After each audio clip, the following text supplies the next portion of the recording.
ಆಕಾಶ ಭೂಮಿಗಳ ಒಂದು ಮಾಡಿ ನಿಂತ ನಿನ್ನ ಈ ಆಕಾರವೇನು?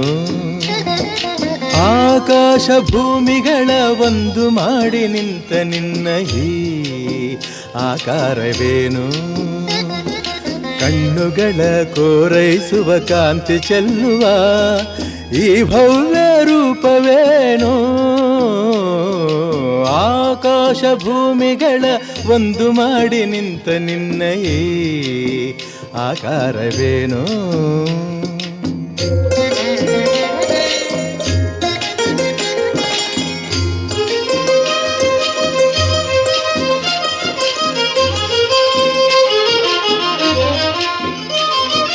ನೋಡುವ ಬಗೆ ಹೇಗೆ ನಿನ್ನ, ಬೇಡುವ ಬಗೆ ಹೇಗೆ ನಿನ್ನ, ಪಾದ ಹುಡುಕಲಾರೆ ಹನುಮ ಮೊಗವ ಕಾಣಲಾರೆ.